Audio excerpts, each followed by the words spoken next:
स्वर्ग से सुंदर अनुपम है ये जिनवर का दरबार। स्वर्ग से सुंदर अनुपम है ये जिनवर का दरबार। श्रद्धा से जो ध्यावे निश्चित हो जाता भव पार। यही श्रद्धान हमारा, नमन हो तुम्हें हमारा। यही श्रद्धान हमारा, नमन हो तुम्हें हमारा। कभी न टूटे श्रद्धा प्रभु पर भगवान हमारी। कभी न टूटे श्रद्धा तुम पर भगवान हमारी। झुक जाएंगी जीवन पे प्रतिकूलता सारी। झुक जाएगी जीवन पे प्रतिकूलता सारी। है यही विश्वास हमारा, छूटेगा संसार। यही श्रद्धान हमारा, नमन हो तुम्हें हमारा। अब हम सभी मिलकर गुरुदेव से निवेदन करेंगे, हे गुरुदेव आप अपनी मंगल वाणी से हमें प्रवचन देकर हमें धर्म की राह बताएं, हमें जैन धर्म और बताएं। नमोस्तु महाराज जी, नमोस्तु महाराज जी, नमोस्तु महाराज। ओम नमः सिद्धेभ्यः।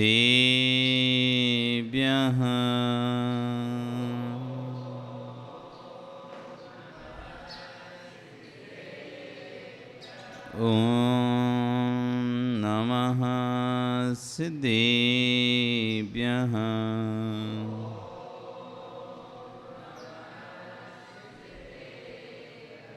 ओम नमः सिद्धेभ्यः।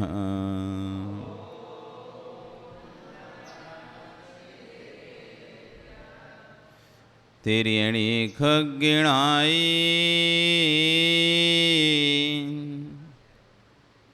रुतारी मोहि सिरे सिरे बिहू। आयरी राहू पसियो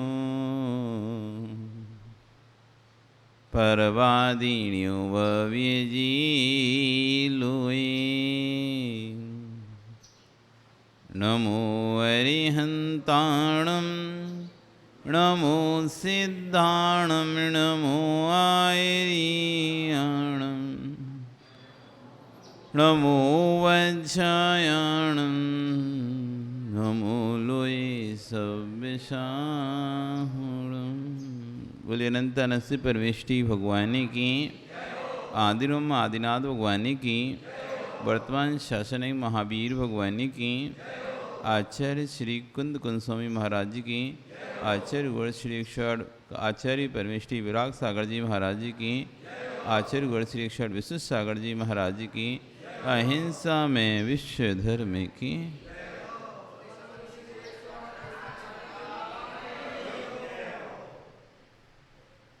भवबंधु,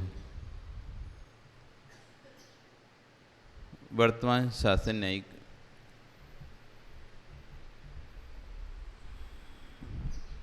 वर्धमान स्वामी के शासन में तीर्थंकर प्रभु की चरण निष्ठा में बैठकर हम सभी यहाँ जिन देशना का श्रवण कर रहे हैं। ये जिनेन्द्र वाणी जगत कल्याणी है।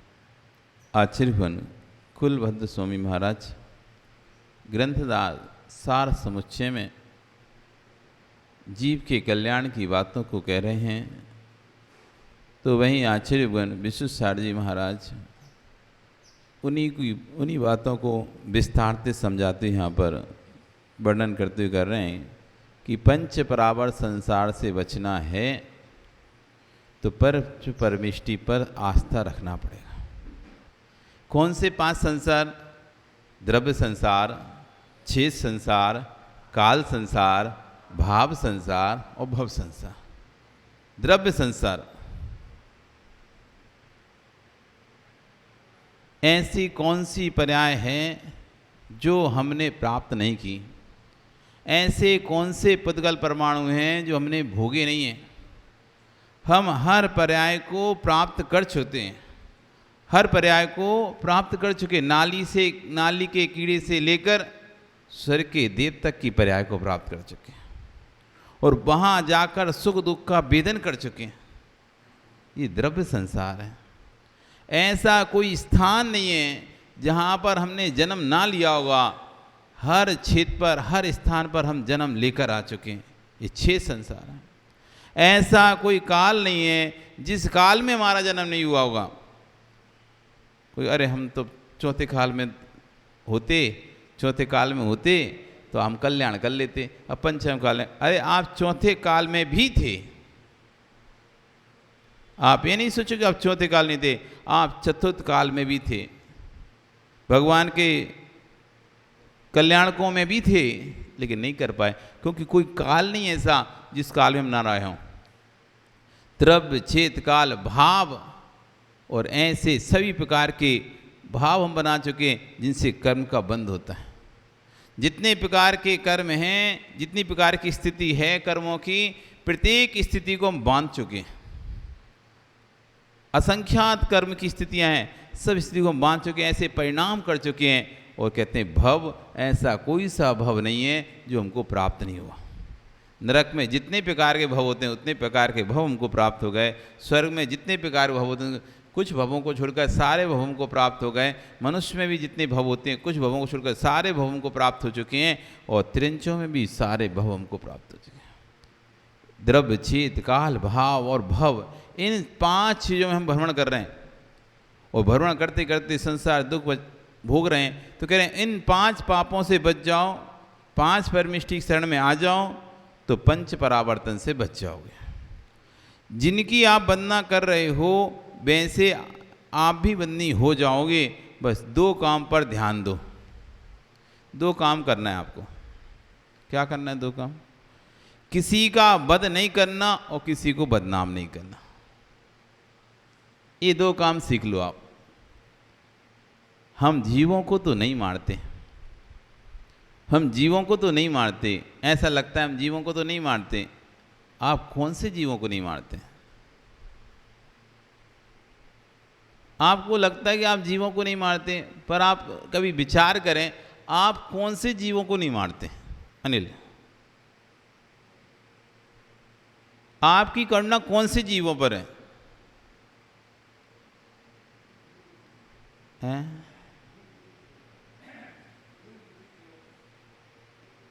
आपकी करुणा कौन से जीवों पर है? आप किसको मानना समझते हो?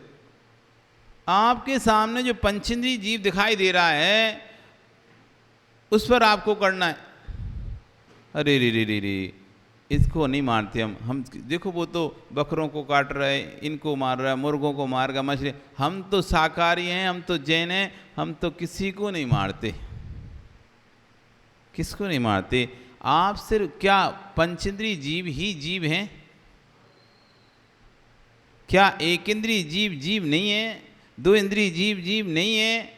जो आप अभक्ष खाते हैं, अनेक प्रकार का सड़ा पुराना अचार आदि खाते हैं, अनेक प्रकार की वस्तुएं खाते हैं जिनमें जीव पड़ जाते हैं, तो क्या वो वध करना नहीं हुआ?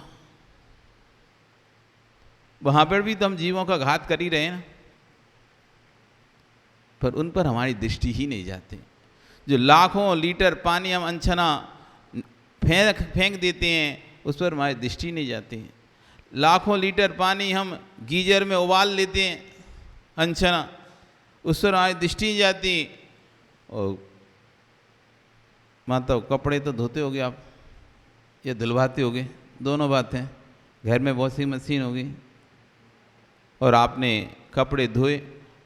एक बात बताओ, वो कपड़े धोते हैं उसका जो सरफ का पानी है यदि आपकी आंख में चला जाए तो क्या होगा? जलन होगी कि नहीं होगी? जलेगी ना। अब वो आपने एक सरफ का बूंद यदि आंख में चली जाती है तो जलन होती है, और आपने ऐसी नॉब खोल दी और पूरा पूरा वो पानी नाली में निकल गया। लाखों करोड़ों जीव उस नाली में वे कैसे तड़प तड़प कर मर गए। कभी करुणा आई है? हम तो वध करते नहीं कभी किसी जीव का, हम तो कभी किसी जीव की हिंसा करते ही नहीं है। कभी मन में आया कि जिस सरब की इतनी तेज बूंद एक आंख में जाने पर आंख लाल पड़ जाती है, शरीर पर ज्यादा देर तक पड़ा रहे तो शरीर जल जाता है, इतना क्षारी होता है, इतना खारा होता है, इतना तेज होता है, जिस सरफ से कपड़े भी जल जाते हैं। ज्यादा जितना होता है तो कपड़े में दाग पड़ जाता, जल जाता है, सर्कल रंग उड़ जाता है। तो जिस सरफ से ऐसा गाढ़ा मैल जो सामान से धोने पर पानी से निकल ही नहीं रहा था, जो मैल सामान पानी से धोने से निकल नहीं रहा था, वो मैल ऐसा कठोर मैल, मतलब ऐसा लंबे समय का जमा हुआ मैल भी, लगा हुआ कपड़े मैल भी, वो सरफ में डालने से निकलता ही नहीं निकलता। मतलब सरफ कितना तेज होगा। जब वह सरफ आपने एक नॉब खोली, बस उस नॉब खोलने से पूरा पानी भल भला के सरफ का नाली में चला गया। लाखों अरबों खरबों जीव उस नाली में बिलबिला रहे थे, सब के ऊपर सरफ का पानी जा रहा है, ये सब तड़प तड़प तड़प तड़प कर मर रहे हैं। हम तो सोच रहे थे हम तो किसी की हिंसा ही नहीं करते। ठीक है, आप हिंसा नहीं करते, क्या अंतरंग परिणाम अहिंसा के चलते हैं क्या? हिंसा तो नहीं करते, क्या अंतरंग में भाव अहिंसा के आ रहे हैं क्या? दया के आ रहे हैं क्या? अरे मैं इतना पानी नाली में फैलाऊंगा, वो कितने सारे जीव मरेंगे, इस पानी को बाल्टी में भरकर मैं अलग ऐसे छत पर डाल दे रहा या मिट्टी में डाल दे रहा, उतने ही क्षेत्र के जीव नष्ट होंगे।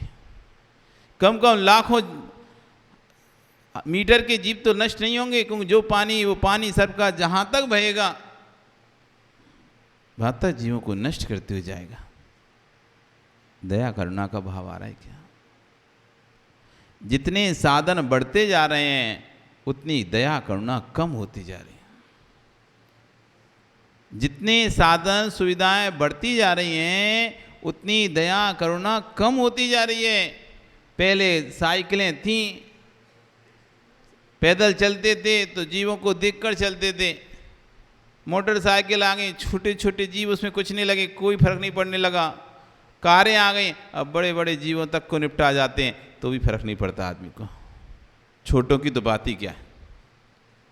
जैसे जैसे साधन बढ़े अनिल, वैसे वैसे करुणा कम हो रही है। आप देख लो,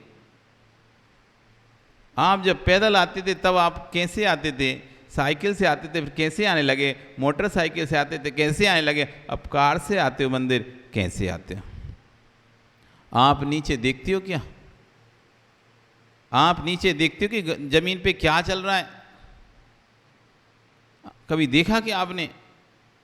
आप तो कार में बैठे हो, सामने बस आदमी तो नहीं आ रहा कोई, आप क्या देख रहे हो सामने कांच में से? क्या देख रहे हो सुनील? सामने कोई गाय बकरी भेड़ बस यही तो दिख रहा है, और तो कुछ नहीं दिख रहा ना। नीचे आपको दिख रही कि छिपकली दिख रही हो, कि केंचुए दिख रहे हो, या कोई और छोटे छोटे जीव दिख रहे हो, कुछ दिख रहा है क्या आपको? इतनी दूर से क्या ही दिखेगा, पास में आके तो दिखता ही नहीं है, वो दूर से ही देखते हैं अपन जो भी देखते हैं। करुणा खत्म हो गई। पहले स्कूटर पे थे, और कोई सांप भी जाता, बच्चा भी जाता दिखता था ना सांप का, तो आपकी स्कूटर रुक जाती थी, क्यों दिखता था ना बिल्कुल। अब हमारे को पहिए के बगल तक का दिखता था।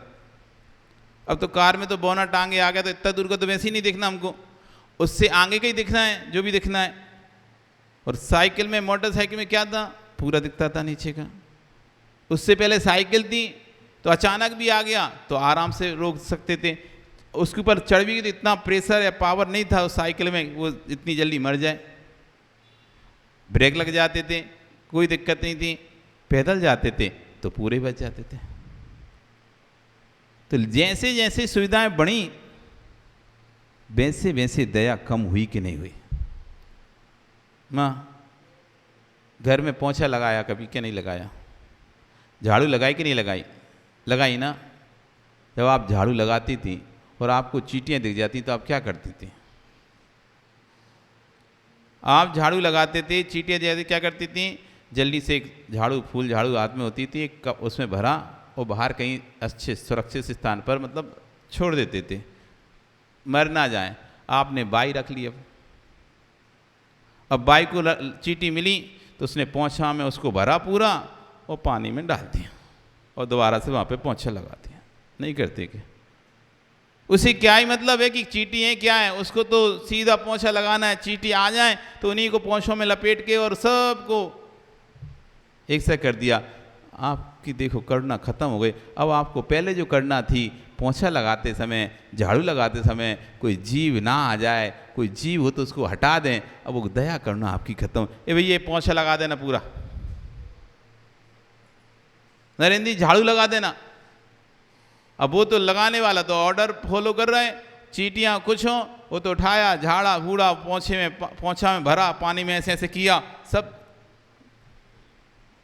तुम्हारी दया करना कम हो गई नहीं हो गई?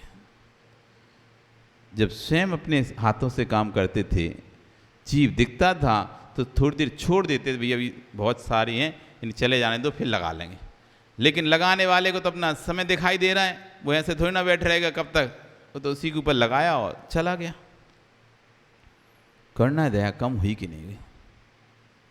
जैसे जैसे सुविधाएं बढ़ रही हैं वैसे वैसे करुणा दया कम होती जा रही है। नहीं विश्वास है तो अपने आप को एनालिसिस कर लेना, बैठ के नहीं सोच लेना। हम सुख सुविधाओं के जैसे जैसे भोगी होते जा रहे हैं, अब आपको मतलब ही नहीं है। अब तो आपको फ़ोन करना है और सामान घर पे आ जाता है, खाने पीने का सब आ जाता है।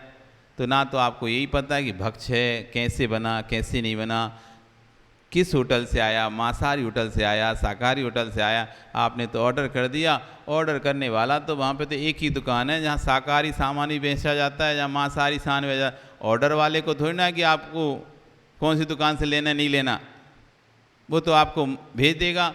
उसी डिब्बे में मांस का पैकेट रखा है, उसी डिब्बे में आपका पिज्ज़ा रखा है, उसी डिब्बे में आपकी खाद्य सामग्री रखी है। वो थोड़ी ना डिफरेंट करते हैं, उनके पास तो सब प्रकार के ऑर्डर आते हैं।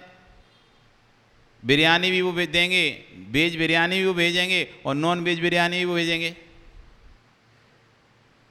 हर तरह की चीज़ जो आप बाज़ार से मंगाते हो वो सब नॉन वेज में भी आती है, वेज में भी आती है। बनाने वाले स्थान आजकल सब जगह कौन डबल डबल करेगा, एक ही स्थान पर हैं, 2 डिब्बों में पैक कर दिया, अलग अलग पैक करने वाले भी वही हैं और बनाने वाले भी दोनों वहीं खड़े हैं। आपने तो ऑर्डर कर दिया, अब ऑर्डर कर दिया वो आ गया, आपको क्या, आप तो पिज्ज़ा खा रहे हो।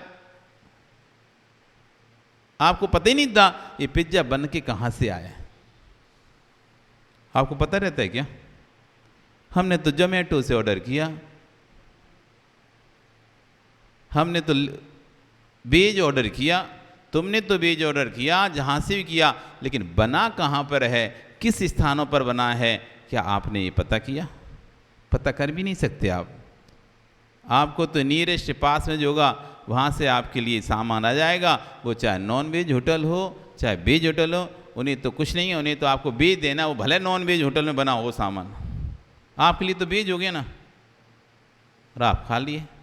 आपकी दया करना खत्म हो गया, सुविधा बढ़ गई ना। खुद जाते, खुद खाने जाते तो आप देखते यार यहाँ तो नॉन वेज लिखा हुआ है। खुद खाने जाते तो आप होटल पे देखते अरे यहाँ तो नॉन वेज लिखा है, अपन इस पे पैर नहीं रखना, इस पे नहीं चढ़ना, लिखा है वेज एंड नॉन वेज। आप उतरे आते हैं, नहीं भैया अपन तो जीव दया वाले हैं, ऐसे होटलों पे नहीं जाएंगे। सुविधाएं अपनाएं, दया कम हो गई। सुविधाएं अपनाएं, करुणा कम हो गई।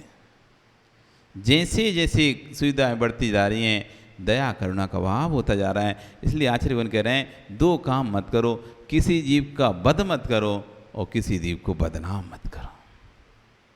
आप बद नहीं करते लेकिन किसी को बदनाम करते हो, वो बद से भी बदतर है। बद करने से तो एक बार में नष्ट हो जाएगा जीव, मर जाएगा, लेकिन बदनाम तुमने जिसे कर दिया वो क्षण क्षण मरेगा।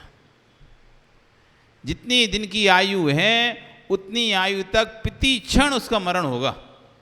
हर बार वो मरेगा संकलिष्ठता के साथ। मेरा ऐसा बदनामी हो गई, मेरी बदनामी हो गई, मेरी बदनामी हो गई। वो बदनामी सिर नहीं उठा पाएगा, से नहीं उठा पाएगा।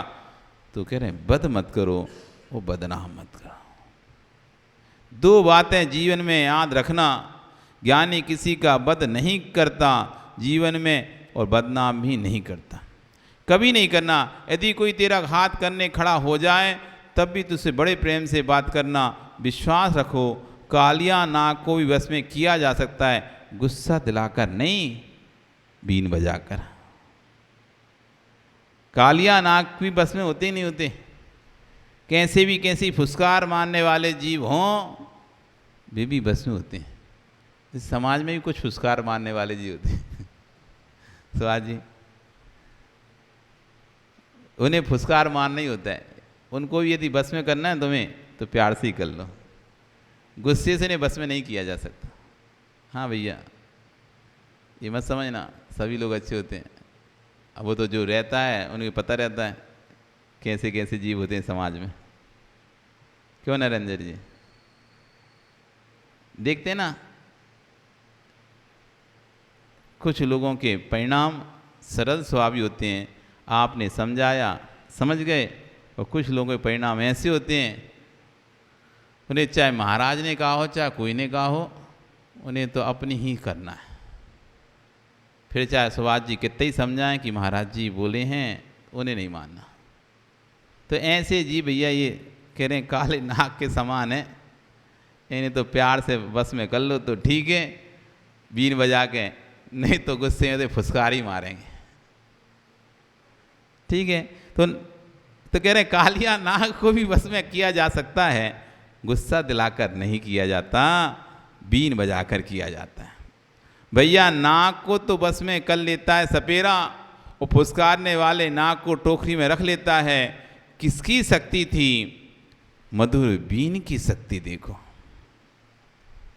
कौन जैसा सामर्थ्यवान था जो फुसकारने वाले कालिया नाग को टोकरी में रख ले, पर वो मधुर बीन की शक्ति देखो, बीन बजाओ, कालिया को भी टोकरी में रख लो। ऐसी सुभाष जी बीन बजाओ, वो काले नागों को टोकरी में रखो, नहीं फुसकारते रहेंगे फिर। ऐसे ही कितने ही क्रूर हों, शत्रु हों, उनसे मधुरता का व्यवहार करें तो वो भी तेरा मित्र बन जाएगा। शत्रु की दृष्टि से देखकर तुम महापुरुष कैसे? आचार्य भगवान कह रहे हैं कि याद आप शत्रु को शत्रु की दृष्टि से देखते हैं तो आप महापुरुष कैसे? सट के साथ सटता का व्यवहार करना ये साधुओं का काम नहीं है, ये जैनियों का काम नहीं है, ये जैनी नीति नहीं। नीति एक नीति है, सठम सठम समाचरित, सट के साथ सटता का व्यवहार करना चाहिए। मैं कहता जैसे एक साथ तैसा करना चाहिए। ये जैनियों की नीति नहीं है, ये जैनी नीति नहीं है, ये लोक नीति है। साठ्यम सठम समाचरित, सट के साथ, सट मतलब समझते हो? सट नहीं जानते? सट का मतलब होता है बहुत चालाक होशियार व्यक्ति जो सभी कार्यों में विघ्न आदि करता है और आपको घुमा देता है, आपको पागल बना देता है, उसे कहते हैं सट। एक तरह से जैसे शकुनी था ना, शकुनी मामा, समझे? शकुनी मामा, अब तो समझिए ना सट कैसे व्यक्ति होते हैं। ऐसे होते हैं दुर्योधन जैसा व्यक्ति या कौरवों जैसा व्यक्ति ऐसे कह दें, उसको कहते हैं सठम। तो कहते हैं सठम साठ्यम सठम समाचरित, साठ्यों के साथ सट का ही व्यवहार करना चाहिए। ये लोक नीति है, लेकिन जैन नीति कहती है नहीं, साठ्यों के साथ सट का समाज के जैसे कार्य करेंगे, जैसे एक साथ तैसा करेंगे, फिर आप में और अन्य लोगों में अंतर क्या रहेगा? साधु पुरुषों की नीति सठम सठम समाचारित नहीं है, साधु पुरुषों की नीति तो सत्वेषु मैत्री है। जैनियों की नीति सुन लो। अब ये लोक की नीति है, साठ्यम सठम समाचरित, 60 लोगों के साथ सठता का व्यवहार करना चाहिए। लेकिन निर्गंतों की नीति, अरिहंतों की नीति क्या है? सत्वेषु मैत्री, गुणेषु प्रमोदम, क्लिष्टेषु जीवेषु कृपा परत्वम, माध्यस्थ भावम विपरीत वृत्तो, सदा ममात्मा विदधातु देवे। कहाँ से बोल रहे हैं हम? ये सामयिक पाठ है, द्वात्रिंशति सामयिक पाठ। इस सामयिक पाठ में कहा है सत्वेषु मैत्री। अरिहंत की नीति, निर्गंत की नीति, साधु पुरुष की नीति होती है सत्वेषु मैत्री, प्राणी मात्र के प्रति मैत्री के भाव रखना। चाहे शत्रु हो चाहे मित्र हो, सबके प्रति मित्रता का व्यवहार रखना, ये मैत्री का व्यवहार रखना, ये सत्वेषु मैत्री पहली नीति। दूसरी नीति होती है गुण सुप्रमोदम। गुणियों को देखकर प्रमोद भाव आ जाना, गुणियों को देखकर हर्ष भाव आ जाना है, धर्म धर्मात्मा को देखकर आह्लादित होना है। ये दूसरी नीति है साधुओं की, निर्गंतों की, अरिहंतों की। पहली नीति प्राणी मात्र से प्रेम करना। दूसरी नीति गुणी जनों को देखकर मन में हर्ष भाव आ जाना, मन खिल जाना, ना कि चेहरा उदास हो जाना। तीसरी नीति क्लिष्टेषु जीवेषु कृपा। जो दीन दुखी जीव हैं उन पर दया करुणा का भाव आना, कृपा का भाव आना, उनकी रक्षा करने का, उनकी सहायता करने का परिणाम होना, ये तीसरी जैनी नीति है। पहली जैनी नीति क्या हुई? गुण सुप्रबोधम। गुणियों के पहली नीति हो गई सत्वेषु मैत्री, सभी प्राणियों के प्रति मैत्री भाव होना। दूसरी नीति क्या हो गई? गुण सुप्रबोधम, गुणियों को देखकर मन में हर्ष भाव आना, प्रबोधित भाव आना, जलन ईर्ष्या ना आना। ऐसा नहीं सोचना है अब वो इतने सारे वो आ गया तो हमारा स्थान कम हो जाएगा, ये आ गया तो हमारा स्थान कम हो जाएगा। नहीं, एक से एक धर्मात्मा है, दूसरा धर्मात्मा आएगा, दूसरा तीसरा धर्म, तो जितने अधिक धर्मात्मा आएंगे तो धर्म उतने लंबे समय तक चलेगा। कि धर्म स्वयं नहीं चलता, धर्म अपना विकास स्वयं नहीं करता है, धर्म अपना प्रचार स्वयं नहीं करता है, धर्मात्मा धर्म का प्रचार करते हैं। धर्मात्मा नष्ट हुए पहले दूसरे तीसरे काल में, ये भी आने वाला छठवां काल में कहेंगे धर्म नष्ट हो जाएगा, धर्म नष्ट हो जाएगा, अरे धर्म नष्ट नहीं होगा, उस धर्म को मानने वाले धर्मात्मा नष्ट हो जाएंगे। कहा जाता है धर्म नष्ट हो जाएगा। कौन से काल में?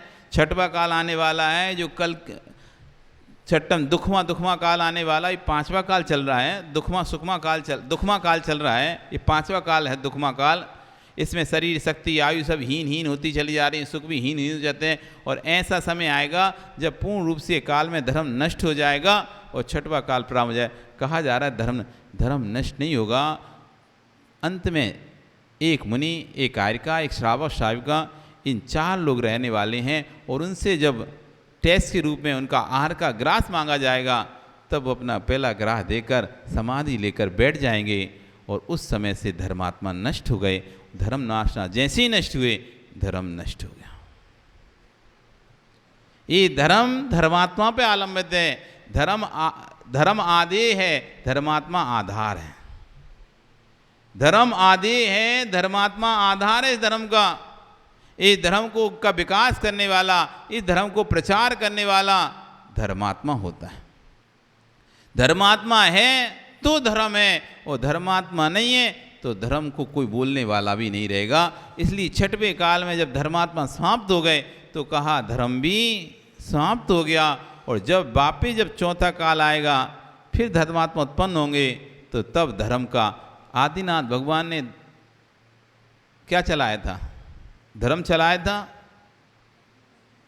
आदिनाथ भगवान ने चौथे काल में जन्म लिया। उसके पहले तो कोई धर्म जानते नहीं था और धर्म करता भी नहीं था।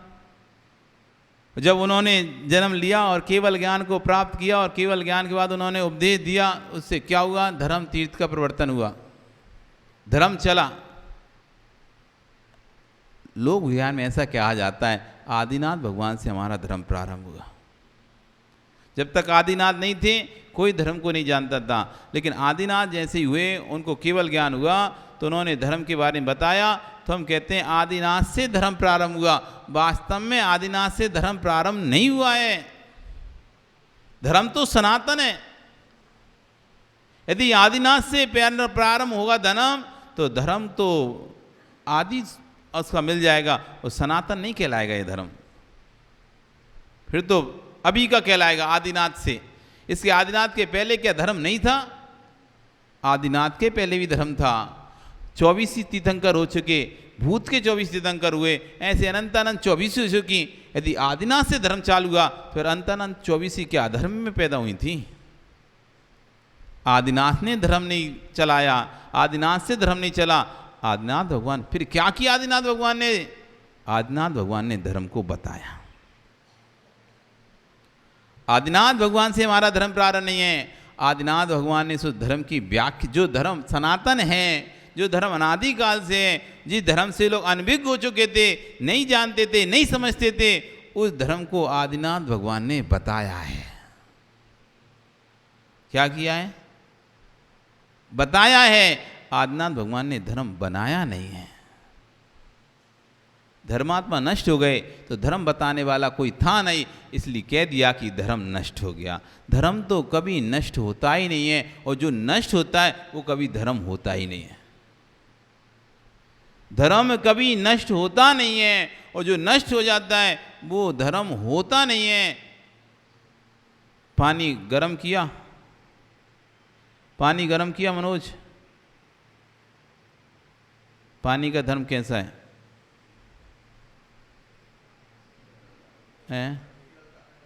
शीतलता, ठंडा, ठंडा करना। पानी धर्म क्या है? ठंडा रहना, ठंडा करना। और तुमने गर्म कर दिया, कितनी देर गर्म करके रख पाओगे? वो तो अपने धर्म में जाएगा। यदि उसका धर्म ठंडा है, आप उसको ठंडे शीतल धर्म से उसको भिन्न नहीं कर सकते।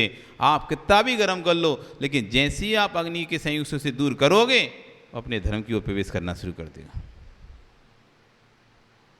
उसके धर्म को आप उतनी देर तक दूर रख सकते हो जितनी देर तक अग्नि का संपर्क है। जितनी देर तक पानी के साथ अग्नि का संपर्क है, वो उबलता दिखाई देगा, खोलता दिखाई देगा, लोगों को जलाता हुआ दिखाई देगा।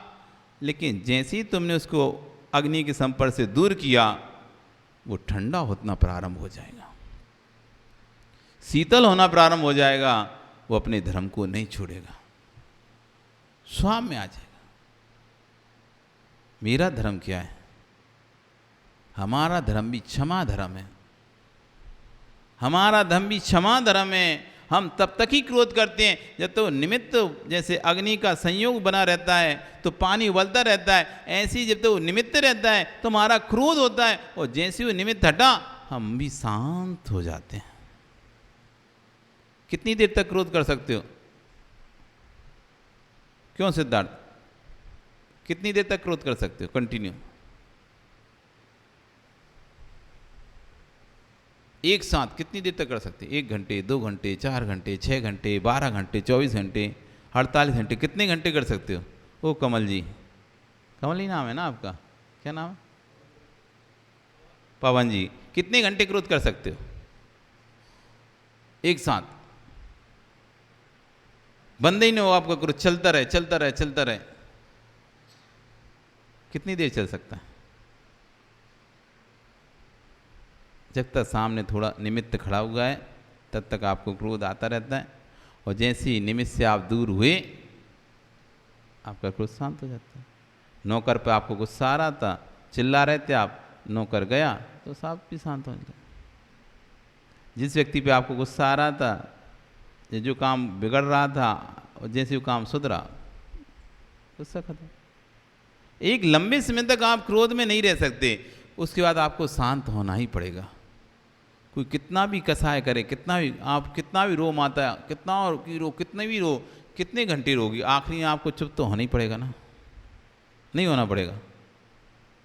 शांत होना ही पड़ेगा, कितना भी बेचैन है। तो जो धर्म है वो कभी नहीं छूटता, जो छूट जाता है वो धर्म नहीं होता है। इसलिए क्रोध हमारा धर्म नहीं है, क्यों छूट जाता है।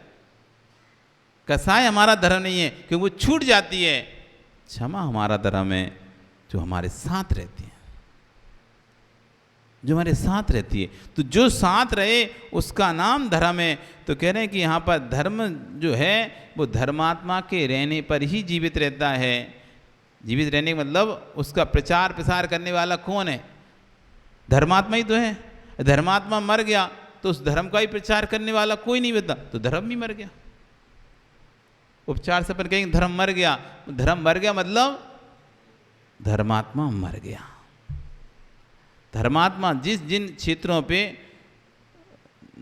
नरेंद्र जी अभी आप अपने गांव गए थे, राजस्थान गए थे कुछ समय पहले, कौन सा गांव है?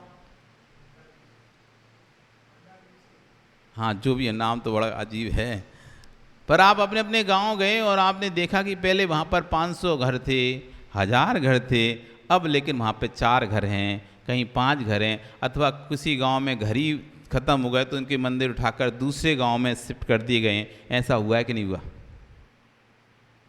अब कोई गए इस गांव में तो धर्म है ही नहीं है, इस गांव में धर्म है ही नहीं है।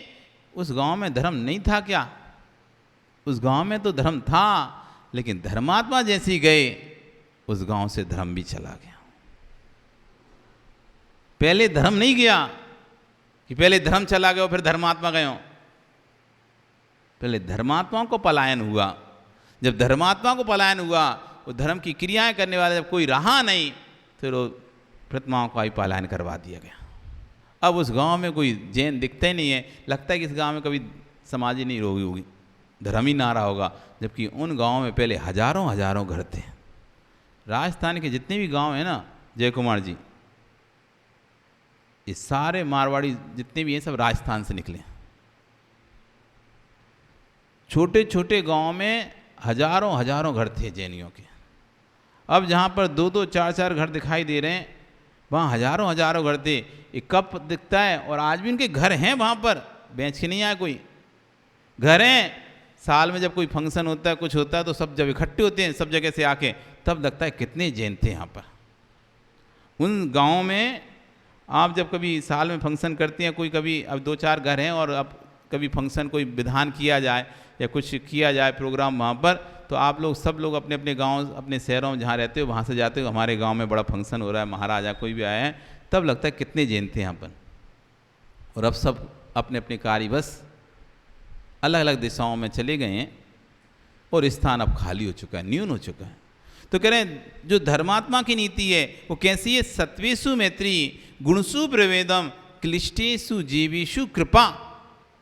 क्लिष्ट जीवों के प्रति, दीन दुखी जीवों के प्रति दया के परिणाम वाली नीति है। और कह रहे हैं परत्वम, और जो बच गए शेष, जो ना तो गुणीजन हैं ना क्लिष्ट हैं, जो दुर्जन स्वाभाविक व्यक्ति हैं, दुर्जन स्वाभाविक व्यक्ति हैं, तो कह रहे हैं माध्यस्थ भावम, उनके प्रति मध्यस्थ हो जाना। ये जैनियों की लड़ना नहीं, लड़ाई करना सिखाई नहीं है, माध्यस्थ होना सिखाया है। जो विपरीत प्रवृत्ति वाले जीव हैं, जो आपसे विपरीत चलने वाले जीव हैं, सदैव आपसे विपरीत चलते हैं और आपका हित ही करना सोचते रहते हैं, ऐसे जीवों से मध्यस्थ हो जाओ। भैया ठीक है, तुम्हें जो अच्छा लगेगा, मध्यस्थ। विपरीत वृत्तों, विपरीत वृत्ति वालों के प्रति माध्यस्थ भाव, ये जैनियों की नीति है, ये श्रमणों की नीति है, ये अरिहंत की नीति है, ये निर्घंतों की नीति है, ये सज्जन पुरुषों की नीति है, ये सठों की नीति नहीं है। इसलिए भैया सज्जन पुरुषों की नीति अपनाओ। सत्वेषु मैत्री, गुणसु प्रमुदम, क्लिष्टेषु जीवेषु कृपा परत्व, माध्यस्थ भावम, विपरीत वृत्तों, सदा ममात्मा विद्धातु देवे। ऐसी बुद्धि हे भगवान मुझे देता रहे, जिससे मैं सभी प्राणी मात्र के प्रति मैत्री भाव रखूं, प्राणी मात्र के प्रति मैत्री भाव रखूं, गुणियों के प्रति प्रमोदित भाव रखूं, दीन दुखियों के जीव के प्रति कृपा के भाव रखूं और विपरीत व्यक्तियों के प्रति मध्यस्थता का भाव रखूं। आती नहीं ना बुद्धि हम लोगों के पास, इसलिए हम उसका रिएक्शन करने लगते हैं। पर बार बार भावना बात है कि ऐसी सद्बुद्धि हमको मिलना चाहिए। अब भगवान के पास आते हो ना, तो भावना भाया करो, यही भावना भाया करो, माध्यस्थ भावम विपरीत वृत्तो, एक भावना भाव बस, कि मैं जब भी गुस्सा करता हूँ या मुझको किसी पर क्रोध आता है तो वो मेरे विपरीत चलता है, तो मुझे क्रोध आता है, गुस्सा आता है। वैसे तो शांत हर कोई बैठा रहता है। तो यही भावना भाव कि भगवान विपरीत लोगों के प्रति मेरी बुद्धि मध्यस्थ हो जाए, उनके प्रति भी मेरे अंदर क्रोध ना आए, क्योंकि अपने आप को विपरीत वृत्ति वालों के प्रति क्रोध आने से रोक नहीं पाते। उनके प्रति हमारे मन में क्रोध आ ही जाता है, वो क्रोध आया तो हमको कर्म का बंध होगा। इसलिए भावना कैसी भावना चाहिए? माध्यस्थ भावम विपरीत वृत्तों, विपरीत वृत्ति के प्रति जो विपरीत लोग हैं, दुर्जन लोग हैं, ऐसे लोगों पे हे भगवान मेरे अंदर माध्यस्थ भाव आ जाए, ऐसी भावना। आपका समय आ गया, कल फिर आओगे? पर्या रही तो फिर चर्चा करें भैया। अब तो यहाँ पे भी लोग ज्ञानी होने लगे। ऊपर अर्घ चढ़ाने आते ना, अर्घ चढ़ाने आते तो वहाँ बोलते हैं महाराज जी आज के लिए पर्या रही तो फिर कल फिर देखें। आज के लिए अर्घ है ये, आज के लिए निवेदन है, कल की पर्या रही तो कल फिर निवेदन करें। अब ज्ञानी हो रहे हैं भैया धीरे धीरे यहाँ के जी, शब्द मुंह से अब निकलने लगे हैं, पर्याय पर्याय शब्द निकलने लगे हैं, तो किसी दिन द्रव्य शब्द भी निकलेगा, और जब द्रव्य पर्याय शब्द निकलने लगेगा तो किसी द्रव्य पर्याय के बारे में जान भी लोगे, और जिस दिन तुमने द्रव्य पर्याय के बारे में जान लिया तो उस दिन नियम से भगवान बनने की राह पर चल पड़ोगे। इसमें कोई आश्चर्य की बात नहीं है। पहले तो शब्दों को ही जानना पड़ता ना, शब्द ही नहीं जाए तो चलेंगे किस पे। अब पर्याय निकलने लगा तो धीरे धीरे द्रव्य भी निकलेगा। मनोज सुन रहे हो? धीरे धीरे द्रव्य भी निकलेगा, और जब द्रव्य प्राय निकलेगा तो तुम्हारा ही मन होगा सुरेंद्र के जैसे कि मैं भी द्रव्य संग्रह क्लास में जाऊं और द्रव्य पर्याय को जानूं। हाँ भैया सुरेंद्र जी हिम्मत मानना पड़ेगा। अकेले पुरुष आते हैं तो इनका ये नहीं लगता यार हम अकेले हैं, कोई क्या सोचेगा, क्या कहेगा, शर्म नहीं। मुझे ज्ञान अर्जन करना है, मैं अकेला ही ज्ञान अर्जन करूँगा। अब जय कुमार जी तो बैठे रहते हैं, चाहे तो जय कुमार भी आ सकते हैं, और लालचंद जी तो कोई काम भी नहीं है घर में तो वो भी आ सकते हैं, पर आते नहीं हैं। और ये एक और जय कुमार जो हैं, इन्हें तो ना इनका घर ही नहीं पता, मैं तो डिब्रूगढ़ है कि नाहरलगुन है कि गुवाहाटी है कहाँ के, ये तो ये नहीं पता चलता।